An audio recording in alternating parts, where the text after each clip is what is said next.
आज की कहानी है 56 भोग का प्रसाद। तो ध्यान से सुनो। कृष्ण जी को 56 भोग क्यों खिलाया जाता है? क्यों 56 भोग का प्रसाद उनको भोग लगाया जाता है? सुनिए कहानी। एक बार जब कृष्ण जी अपने गांव मथुरा और वृंदावन में जब रहते थे, तो वहां पर लोगों को उन्होंने देखा कि सभी लोग बहुत हर्षोल्लास के साथ इंद्रदेव की पूजा करते थे। कई प्रकार के भोज्य पदार्थ बनाते थे और उनको अर्पित करते थे, भोग लगाते थे। तो कृष्ण जी ने पूछा कि यह सारा भोजन, ये सारा प्रसाद आप इंद्रदेव को क्यों चढ़ाते हैं, उनको क्यों भोग लगाते हैं? तो लोगों ने बताया क्योंकि उनकी वजह से ही हम लोग इतना सारा अन्न, सब्जियां, फल फूल खा पाते हैं। जब वो वर्षा करते हैं तभी हमारे इतने खेतों में पानी पड़ता है और जिससे हमारे फल फूल, खेत, सब्जियां सब उगते हैं।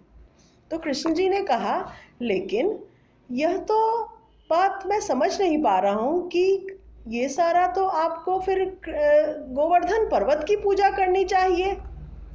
तो लोगों ने कहा, क्यों, ऐसा क्यों? तो उन्होंने कहा, क्योंकि गोवर्धन पर्वत से ही तो आपको सभी कुछ मिलता है। आपको अनाज मिलता है, फल मिलते हैं, सब्जियां मिलती हैं, सभी कुछ तो आपको गोवर्धन पर्वत से मिलता है। तो लोग उनकी बात से कन्विंस हो गए, समझ गए। तो लोगों ने कहा, बात तो कृष्णा सही बोल रहे हैं। तो लोगों ने गोवर्धन पर्वत की पूजा शुरू कर दी। जब गोवर्धन पर्वत की पूजा होने लगी तो इंद्रदेव नाराज हो गए, उनको बहुत गुस्सा आया। तो उन्होंने वर्षा शुरू कर दी और इतनी बारिश हुई, इतनी वर्षा हुई कि त्राहिमाम हो गया।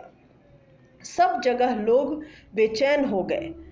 तब कृष्ण जी ने गोवर्धन पर्वत को अपनी एक उंगली पर उठाकर सभी लोगों को आश्रय दिया और उसके नीचे सब लोग सुरक्षित हो गए।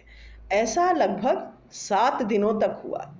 7 दिनों तक इंद्रदेव वर्षा करते रहे, सब जगह जलमग्न हो गया और सब लोग आकर अपने आप को गोवर्धन पर्वत के नीचे छुपाकर सुरक्षित करने लगे और सब जगह वर्षा के कारण जल भराव हो गया और लोग आकर गोवर्धन पर्वत के नीचे खड़े हो गए।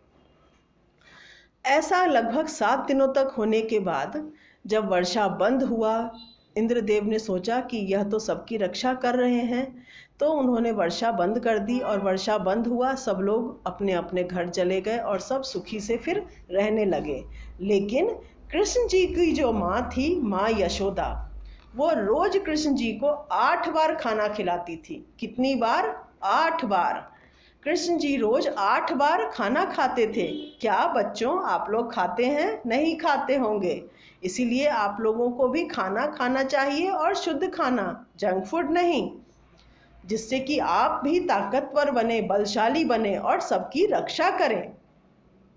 तो जो यशोदा माँ ने 8 बार जो खाना खिलाती थी और 7 दिनों तक कृष्ण जी को कुछ नहीं खिलाया, कृष्ण जी नहीं खा पाए, तो वो सभी खाना उन्होंने एक ही बार परोसा। तो 7 into 8 कितना होता है? 56। तो वो सारा खाना जब उनको एक बार सारा मील मिल गया तो वो बन गया 56 भोग। तो 56 तरह का भोजन उनको एक बार जब परोसा गया तो उस दिन से यह प्रथा चल गई कि 56 भोग का प्रसाद कृष्ण जी को भोग लगाया जाने लगा। तो आप लोगों को अच्छी लगी ये कहानी?